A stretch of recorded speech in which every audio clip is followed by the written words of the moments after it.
రాబోయే రోజుల్లో ప్రతి ఒక్క వ్యక్తి కరెంటు ఉత్పత్తి చేసే వ్యక్తి కావాలి. నిన్నటి వరకు వినియోగదారుడు, ఇప్పుడు ఉత్పత్తిదారుడు అని చెప్పి నేను మీ అందరికీ విజ్ఞప్తి చేస్తున్నా. అది మీ చేతుల్లో ఉంది.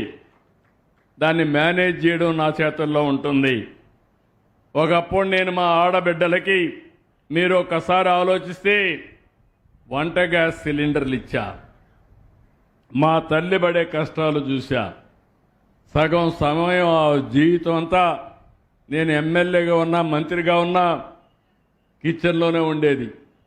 అవన్నీ చూసిన తర్వాత కళ్ళలో నీళ్లు వచ్చేటివి, అంటే కన్నీళ్ళు వచ్చేటివి.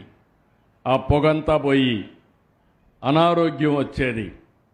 నా తెలుగింటి ఆడబిడ్డకు ఆ పరిస్థితి రాకూడదని దేశంలో ఎక్కడా చెయ్యని రోజున ప్రతి ఆడబిడ్డకు గ్యాస్ కనెక్షన్లు ఇచ్చిన పార్టీ, ఇచ్చిన వ్యక్తి నేనని మీ అందరికీ విజ్ఞప్తి చేస్తున్నా. ఈరోజు మళ్ళీ ఆలోచించాను.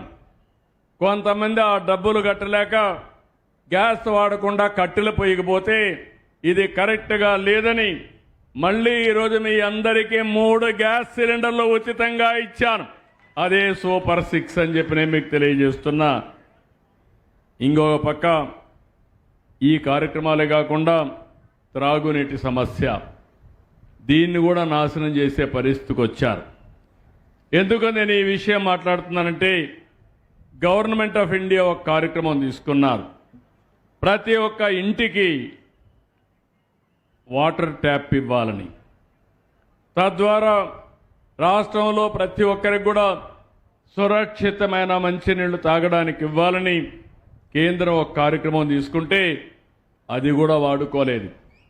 కడాన పులివెందలకు కూడా నీళ్లు ఇవ్వలేకపోయారు. తొందరలోనే పులివెందలకు కూడా నీళ్లు ఇచ్చే బాధ్యత, ఇంటింటికి నీళ్లు ఇచ్చే బాధ్యత మనం తీసుకుంటాం. ఇది పరిపాలన కాదు, అరాచకం. మనుషులకు ఆలోచన ఉండాలి.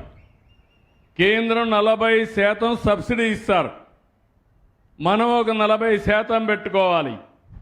పంచాయతీ కానీ, మున్సిపాలిటీ కానీ, లేకపోతే బెనిఫిషరీ కానీ 20% పెట్టుకోవాలి. అంటే 40% అయితే దగ్గర 40-50 వేల కోట్ల రూపాయలు డబ్బులు వచ్చేటివి. కొన్ని రాష్ట్రాలు 1,00,000 కోట్ల రూపాయలు ఖర్చు పెట్టారు. మన రాష్ట్రంలో మాత్రం ఖర్చు పెట్టలా, డబ్బులు తీసుకోలా.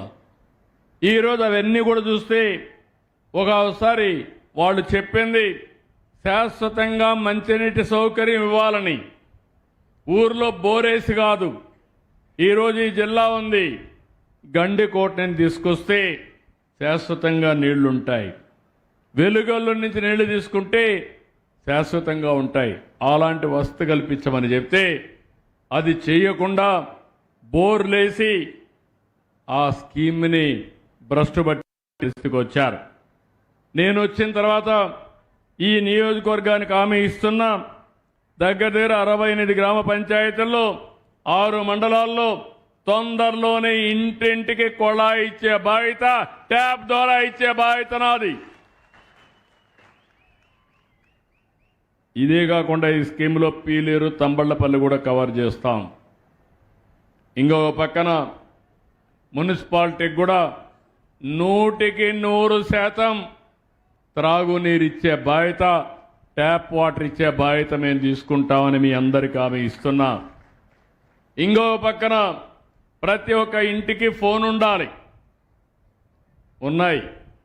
వైఫై కూడా ఉండాలి. ఆ ఫోన్ వల్ల లాభం ఏంటో మళ్ళీ మాట్లాడతా. మీ ఇంట్లో అందరిలో కూడా ఫోన్ ఉండాలి, వైఫై ఉండాలి. మీరు ఏ పని కావాలన్నా ఇంట్లో చేసుకోవాలి తప్ప ఎక్కడికి పోయే పని లేకుండా చేస్తాను. ఇంకో పక్క మీ గ్రామాలు, మీ టౌన్స్ అన్నీ కూడా పరిశుభ్రంగా ఉండాలి. సిమెంట్ రోడ్లు వేసుకోవాలి, డ్రైనేజ్ వ్యవస్థ ఉండాలి, మురుగునీరంతా కూడా ట్రీట్ చేయాలి, వీధి దీపాలు బాగుండాలి. అవి కూడా నాశనం చేసి ఇప్పుడు అన్నీ కూడా రిపేర్లు చేసే పరిస్థితికి వచ్చాం.